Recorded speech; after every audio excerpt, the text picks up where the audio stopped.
بس اب آ گیا، آپ نے بڑی خوبصورت بات فرمائی ہے کہ ان شخصیات کی سیرت کو اجاگر کرنا میں تمام حکمرانوں سے بھی اور عوام سے بھی ہاتھ جوڑ کر عرض کروں گا، اور آقا علیہ الصلوۃ والسلام کی اس حدیث کو بنیاد بنا کر کہ اللہ کا واسطہ ہے کہ اگر ہم اپنے ملک کو سدھارنا چاہتے ہیں، اپنے گھروں کو سدھارنا چاہتے ہیں، تو ان کی سیرت مبارکہ کو ضرور پڑھا جائے۔ عام طور پہ حضرت امام حسن کو اٹھاتے ہیں آقا علیہ الصلوۃ والسلام کے کندھوں سے، اور زہر کے معاملہ جو ہوا، شہادت کا جو اللہ نے ان کو رتبہ دیا، وہاں تک لے کے چلے جاتے ہیں۔ بیچ میں زندگی کیسے گزری اس کو نہیں ڈسکس کیا بہت جاتا۔ صحیح بات کر رہے ہیں۔ ایسے ہی حضرت امام حسین کو آقا علیہ الصلوۃ والسلام کے کندھوں سے اٹھاتے ہیں اور کربلا میں لے جاتے ہیں۔ ان کی سیرت مبارکہ بچپن سے لے کر، جیسے آپ نے بڑی خوبصورت بات فرمائی کہ بچپن سے ہی وہ علم، وہ تقوی، وہ طہارت، تو ان سے پوچھا گیا کہ ساری امت نے تقوی آقا علیہ الصلوۃ والسلام کے قدموں میں بیٹھ کر سیکھا، آپ نے تقوی آقا علیہ الصلوۃ والسلام کے کندھوں میں بیٹھ کر سیکھا۔ کیا تو خوبصورت تقوی ہے کیا؟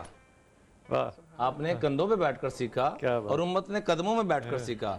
تو بڑا خوبصورت جواب دیا کہ میں نے اپنے نانا جان سے یہ تقوی سیکھا کہ اللہ تری نفسک خیرا، کہ تمہیں اپنی خوبی نظر نہ آئے، دوسرے کی خامی نظر نہ آئے، تو سمجھ لینا کہ تم متقی بن گئے۔ واہ واہ واہ۔ آج ہمیں سیاسی اعتبار سے دیکھ لیں، دینی اعتبار سے دیکھ لیں، خاندانی اعتبار سے دیکھ لیں، لسانی اعتبار سے دیکھ لیں، جس پہلو میں دیکھ لیں، قبلہ ہر طرف ہم نے نفرتوں کو بیچ میں ڈال دیا ہے۔ مولا علی کا جو بڑا مشہور خطبہ جو اپنے حضرت امام حسن کو مخاطب کر کے فرمایا، اگر ہم اس خطبے کو ہی توجہ سے آج پلے باندھ لیں تو میں اللہ کی قسم اٹھا کے کہہ سکتا ہوں کہ جو ہمارے انتشار کی کیفیت، چاہے وہ سیاسی اعتبار سے ہے، چاہے وہ دینی اعتبار سے، کسی بھی اعتبار سے، اس سارے مسئلے ہمارے ختم ہو سکتے ہیں۔ دو جملے صرف ارشاد اجازت۔ جی جی بسم اللہ۔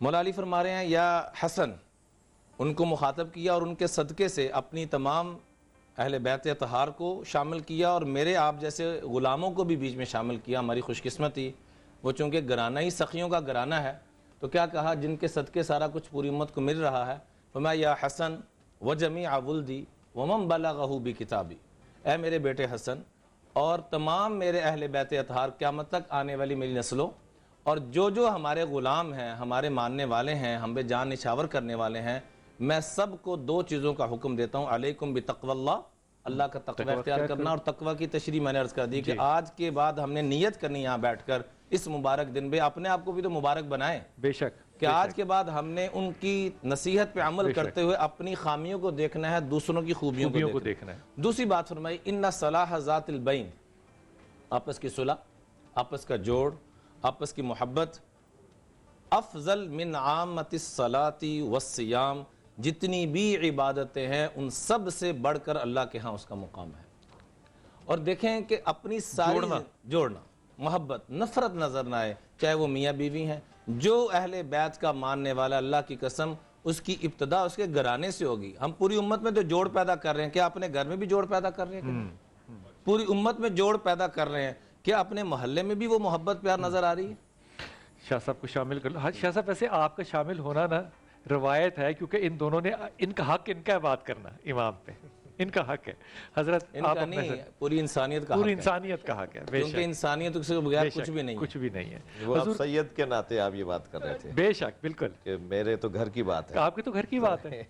اس اعتبار سے میں ممنون ہوں آج سب کو، آپ سب کو، خاص طور پہ میزبان محترم کو، شرکاء کو۔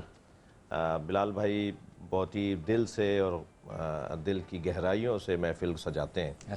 آج جو تاریخ ہے، آج جو نسبت ہے، ماہ مبارک رمضان کا چاند اپنے کمال پر ہے، ہے بھی کمال پر، کمال پر ہے، چودھویں کا چاند، کیا بات، چودھویں کا چاند اور کمال پر چاند، اور اللہ نے مصطفیٰ سرکار کے گھر میں چاند اتارا ہے۔ کیا بات، سبط اکبر مصطفیٰ صلی اللہ علیہ وآلہ وسلم، بڑا بیٹا، نبی نے فرمایا میرا بڑا بیٹا ہے، اور جتنے بھی اولاد کے بیٹے کے، اولاد کے ہونے پر جتنی بھی سنتیں ہیں، رسومات ہیں، جو اسلامی تعلیمات ہیں، ان سب کی بنیاد امام حسن کی وجہ سے پڑی، کیونکہ عقیقہ، ساتویں دل بال ترشوانا، صدقہ دینا، اور پھر عقیقے کی رسم کو اور کھانا کھلانا لوگوں کو، جتنے بھی کام آج ہم اپنے بچوں سے متعلق، وہ امام حسن سے منسوب ہے، کیونکہ وہی بڑے تھے، وہی بڑے بیٹے، سنت رسول صلی اللہ علیہ وسلم۔ اسی وجہ سے کہ آپ اچھی یاد دہانی کرائی آپ نے، جی اپنے بیٹے کے موقع پہ ایسا کیا۔ اور سبت اکبر بڑا بیٹا، ایک دن دونوں شہزادوں کو فرمایا کہ کشتی لڑو۔ جب کشتی دونوں لڑنے لگے تو کچھ دیر کے بعد فرمایا بیٹا حسین یہاں سے آؤ، بیٹا حسین دیکھو حسن آ رہے ہیں، جیسے ایسے موقع پر ایک منظر بنتا ہے۔ تو جناب زہرا سلام اللہ علیہ نے فرمایا کہ بابا آپ حسین کا ساتھ دے رہے ہیں، میرے حسن کا ساتھ کو کیوں نہیں کہہ رہے؟ تو فرمانے لگے بہت دیر سے جبریل حسن کا ساتھ دے رہے تھے۔ یہ وہ شہزادے کہ جن کے کھیل میں بھی، جن کی تفریح میں بھی فرشتے اترتے ہوں اور سید الملائکہ، سبحان اللہ، وہ وجود 15 ماہ مبارک رمضان کی 15 تاریخ تھی اور 3 ہجری تھی، ہجرت کا تیسرا سال تھا، اور امام حسن مجتبیٰ کی جیسا کچھ اشارتاً بیان ہوا سن 50 ہجری میں 28 صفر کو شہادت ہوتی ہے، اور شہادت کی داستان بڑی کربناک ہے، زہر سے شہادت ہوئی، جس کے لیے دہلوی صاحب سر الشہادتین کے اندر پوری کتاب ہی اس موضوع پر لکھتے ہیں کہ کیونکہ ایک باکمال شخصیت کے لیے یہ کمال کا عنوان ہے، اور کمال کے لیے ضروری ہے کہ اس کی زندگی بھی شہادت پر تمام ہو۔ تو نبی مکرم کی شہادت کا عنوان کیسے ہم سمجھیں گے؟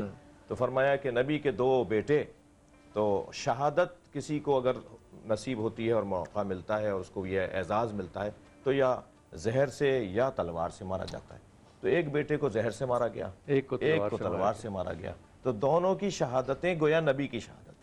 تو وہ سر و شہادتین، اس بات کو کھولیے گا، دونوں کی شہادتیں جو ہیں وہ نبی کی شہادت، نبی کو تو کوئی شہید کر نہیں کر سکتے کیونکہ پروردگار عالم محافظ ہے نبی کا، اور نبی مکرم کی اگر شہادت ہوتی ہے تو وہ جو امت کا، وہ جو اسلام کا پیراٹائم ہی ختم ہو جاتا ہے نا، بالکل۔ وہ لہٰذا کوئی غالب آ بنی جائے، اسرائیل والے جیسے اپنے نبیوں کو شہید کرتے تھے، تو وہ بات ہو جائے گی۔ لیکن ادھر نبی مکرم کے لیے کمال یہ ہوگا کہ آپ کو شہادت ملے، ادھر شہادت دینا مصلحت امت میں نہیں ہے۔ تو کیسے اللہ ان دونوں باتوں کو جوڑتا؟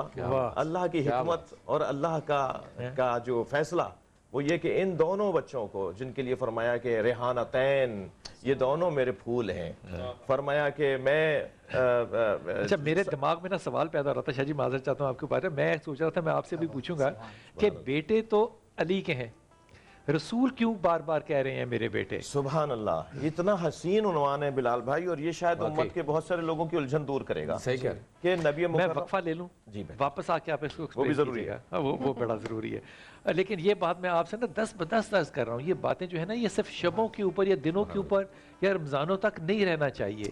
یہ جو تبلیغ ہے نا دین کی، یہ صرف ایک کلاس کا فرض نہیں ہے بھائی، جس کو جو آتا ہے، جو حدیث جس کو آتی ہے وہ آگے پہنچائے، اور اس میں نبی پاک صلی اللہ علیہ وسلم کیا فرماتے ہیں؟